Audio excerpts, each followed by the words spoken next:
Now I request Lakshman Yadav Sahab to kindly address the press. शुक्रिया इस ज़रूरी press conference को आयोजित करने के लिए।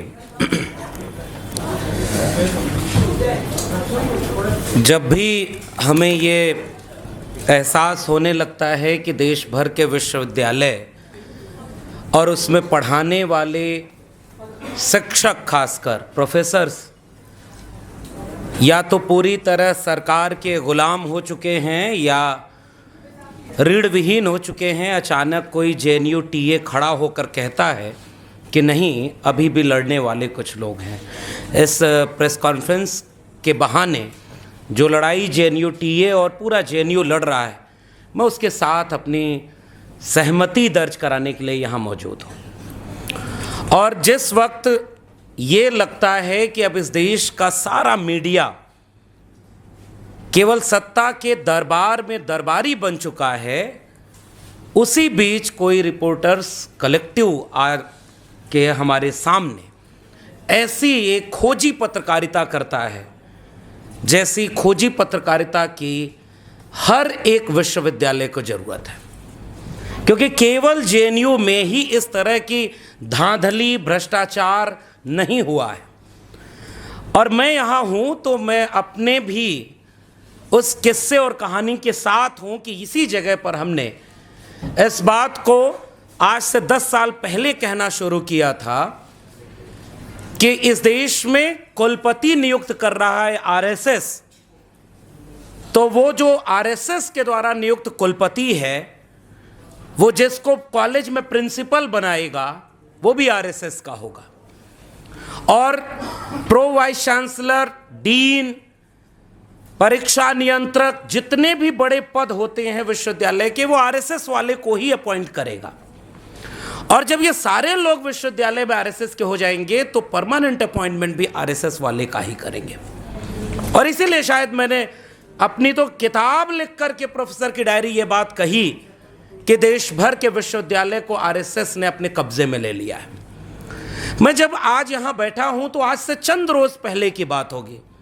दिल्ली विश्वविद्यालय के एक कॉलेज है, उसमें एक लेडी शेड्यूल कास्ट पोस्ट थी, वो असिस्टेंट प्रोफेसर की, उसका अपॉइंटमेंट हुआ। 11 महीने प्रोबेशन पीरियड होता है, उसके बाद उस नौकरी को पक्का कर दिया जाता है। और उसके बाद प्रिंसिपल ने उन्हें टर्मिनेट कर दिया परमानेंट करने की बजाय, ये कह करके कि आपके कुछ आर्टिकल हमें संदिग्ध लगे। मुझे अपना कॉलेज याद आया। मेरे कॉलेज का जो सबसे कूड़ा प्रोफेसर था, उसने 1.5 पन्ने का आर्टिकल लिख करके अपना प्रोफेसरशिप का प्रमोशन का इंटरव्यू क्वालिफाई कर लिया। यानी जो उसके फेवर में है उसके आर्टिकल कॉपी पेस्ट है, तो भी 1.5 पन्ने का आर्टिकल, रिसर्च आर्टिकल कैसे हो सकता है? और 1.5 पन्ने के आर्टिकल पर लोग प्रोफेसर बन गए। मैं जब यहाँ आज इस प्रेस कॉन्फ्रेंस में आ रहा था तो मैं देख रहा था कि देश में क्या हो रहा है। इस देश के जेनजी को चिंता हुई कि अगर पैसे देकर के 30 लाख 40 लाख रुपए में नीट के पेपर लीक के जरिए रास्ते अगर कोई डॉक्टर बन जाएगा तो आने वाली पीढ़ियों को खराब डॉक्टर मिलेंगे। और वो जो जेनजीज थे, जो युवा थे, वो सड़क पर उतर गए और उन्होंने कहा कि हम पेपर लीक और 30-40 लाख रुपए के रास्ते जो डॉक्टर बन रहा है, हमें खराब डॉक्टर नहीं चाहिए। मैं कह रहा हूं कि रिपोर्टर्स कलेक्टिव एक और काम करे कि दिल्ली विश्वविद्यालय का ऐसे ही अपॉइंटमेंट जो पिछले 2-3 वर्षों में तकरीबन 5000 अपॉइंटमेंट हुआ है, उसकी जांच करे तो पता चलेगा कि 30 से 40-50 लाख रुपए में वे लोग प्रोफेसर और असिस्टेंट प्रोफेसर बन गए जो अगर दोबारा बीए में एडमिशन लेने जाएं तो शायद उनको एडमिशन ना मिले, फिर भी वो आज वहां उसी जगह पे प्रोफेसर हैं। इस देश को इस बात की चिंता नहीं होनी चाहिए कि आपके प्रोफेसर गलत रास्ते से नौकरी परमानेंट पा रहे हैं, फिर वो क्या पढ़ाएंगे? हमने अपनी किताब में ऐसे जाने कितने किस्से लिखे कि जब एक वाइस चांसलर गुलाम होता है आरएसएस का।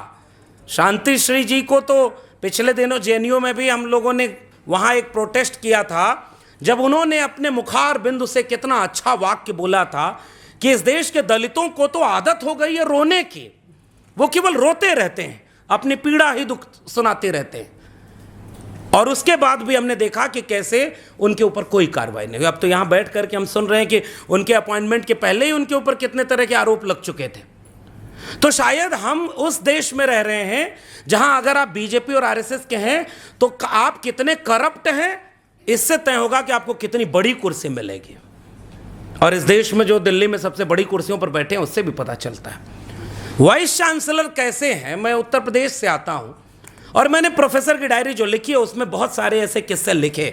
जेएनयू में हमारे एक सीनियर थे, वो आके किस्सा सुनाए कि उनके अपॉइंटमेंट के बाद विद्यार्थियों ने मना कर दिया कि हम इनकी क्लास नहीं लेंगे, इनको तो कुछ आता जाता ही नहीं। मेरे अपने कॉलेज के, जब मैं वहाँ जाकिर हुसैन कॉलेज में पढ़ाया करता था, हमारे अपने डिपार्टमेंट के एक व्यक्ति के खिलाफ विद्यार्थी आकर के प्रोटेस्ट करने लगे स्टाफ रूम में कि इस टीचर से हम नहीं पढ़ेंगे, आप बदल दीजिए। और वो प्रिंसिपल का चहेता था। आज मैं देखता हूं तो वो डीयू का डीन बना हुआ है। जिसका क्लास विद्यार्थी लेना नहीं चाहते उसको और बड़ी बड़ी कुर्सी मिल रही है। अब आप नए भारत में प्रवेश कर चुके हैं। भारत गलती से भी विश्व गुरु न बन जाए, इसलिए बीजेपी और आरएसएस ने क्या किया, विश्व गुरु का नारा लगा दिया। और ताकि इस नारे के बाद भारत कभी विश्व गुरु नहीं बन सकता, क्योंकि आपने देश भर के विश्वविद्यालय बर्बाद कर दिए। अब मैं जिस जगह से आता हूं वहां की कहानी सुनिए। अभी जब हम यहां बैठे हैं, आप गूगल करिएगा, जितने मीडिया के लोग हैं इसके बहाने, आप गूगल करके देखिए ऑक्सफोर्ड ऑफ द ईस्ट, जिस विश्वविद्यालय को कहा जाता था इलाहाबाद विश्वविद्यालय, आज वहां क्या हो रहा है पता है? वहां के विद्यार्थी तकरीबन 2 हफ्ते से इस बात के लिए अनशन पर बैठे थे कि आपने 400 गुना फीस बढ़ा दी, 6000 पूरी टोटल सीट हर कोर्स के मिला करके आपने घटा दी, फीस बढ़ा दी, और आपने पूरे विश्वविद्यालय को आरएसएस का अड्डा बना दिया है। और आज जब वो प्रोटेस्ट कर रहे थे, उनके ऊपर पुलिस का लाठीचार्ज हुआ है, कई घायल हुए हैं, और कुलपति उनसे बात नहीं कर रहे। ये देश के ऑक्सफोर्ड ऑफ द ईस्ट है। दूसरा विश्वविद्यालय है गोरखपुर विश्वविद्यालय, जहां से उत्तर प्रदेश के मुख्यमंत्री भी आते हैं। इसकी 2 कहानी बता रहा हूं, तब आपको पता चलेगा केवल जेएनयू ही आरएसएस का गुलाम नहीं बना है, देश का हर कैंपस आरएसएस का गुलाम बन चुका है। खुद बीजेपी के द्वारा नियुक्त राज्यपाल गोरखपुर विश्वविद्यालय में एक कार्यक्रम में जाती हैं और वो क्या आरोप लगाती हैं कि विश्वविद्यालय में जो मेस चल नहीं रहा, हॉस्टल में कोई फंक्शन है नहीं उस तरह से, वो बाहर से टिफिन आती है और टिफिन में नशीली वनस्पति भी सप्लाई हो रही है। कहां? विश्वविद्यालय के भीतर। अपॉइंटमेंट गलत हो रहा है, सब कुछ गलत हो रहा है। उसके बाद वो वाइस चांसलर और तमाम लोगों के सामने कहती हैं आपका विश्वविद्यालय बर्बाद हो रहा है। और जब विश्वविद्यालय के विद्यार्थी अपने कुलपति से मिलने जाते हैं तो वो कुलपति उनके ऊपर लाठीचार्ज, फर्जी मुकदमे। इस समय देश का कोई विश्वविद्यालय ऐसा नहीं होगा जहां अगर कोई जेएनयू टीए तो सर बचा हुआ है, मैं आप लोग को बधाई देता हूं कि आप लोग लड़ रहे हैं ताकि शिक्षक बचे हुए हैं।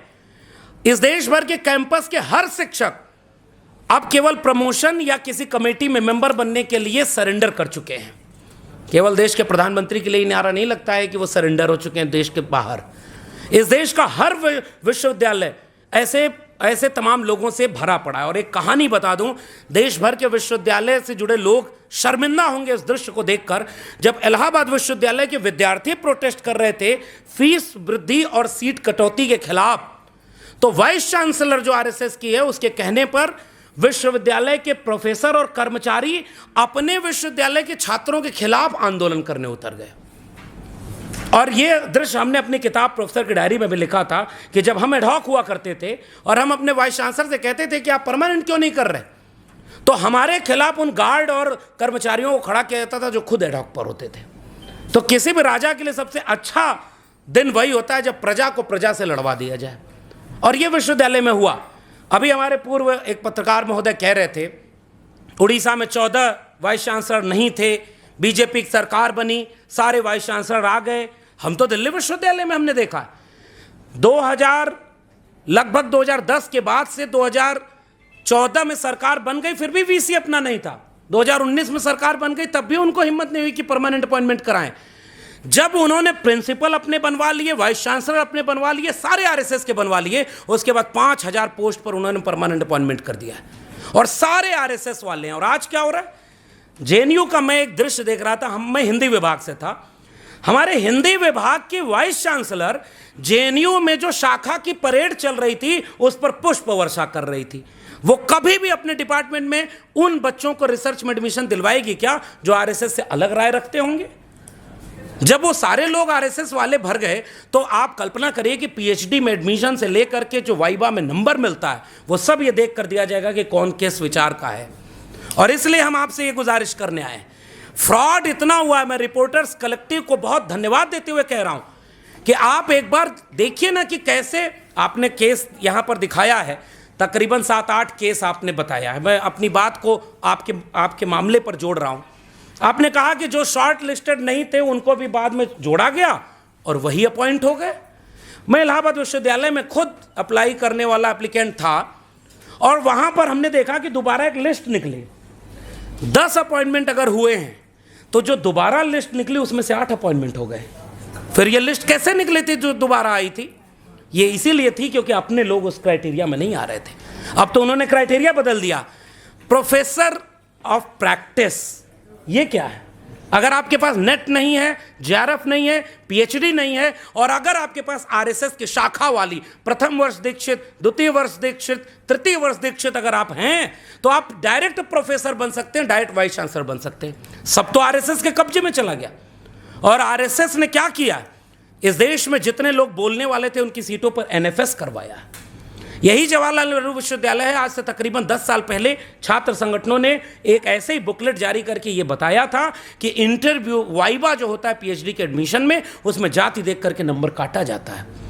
हमारे एक मित्र थे, वो आदिवासी परिवार के आने वाले, उनके बहन को 1 नंबर दिया था, अगर 3 नंबर देते तो उसका सिलेक्शन हो जाता, लेकिन जेएनयू में नहीं है। मैंने अपनी किताब में लिखा है सर कि जाने कितने बच्चे पीएचडी करके वापस अपने गांव लौट गए लेकिन आरएसएस में नहीं गए, इसलिए आज वो बेरोजगार बैठे हैं, उनका दर्द पूछने वाला कोई नहीं है। आपने इस देश के विश्वविद्यालयों को यहां पहुंचा दिया है, अवसाद में ग्रसित हैं। मेरे विश्वविद्यालय का एक नौजवान प्रोफेसर सुसाइड कर लेता है। तब हमने देखा कि वो सुसाइड किस बात के लिए किया, क्योंकि मेरिट के नाम पर कल तक जिन लोगों ने मंडल आंदोलन का विरोध किया था, मेरिट के नाम पर जिन लोगों ने आरक्षण का विरोध किया, वो 40 लाख रुपए देकर के अपॉइंटमेंट हो रहा है, इसका एक भी बार विरोध नहीं करते हैं। एनएफएस होता है एससी एसटी ओबीसी पोस्ट पर, इसका विरोध नहीं करते हैं।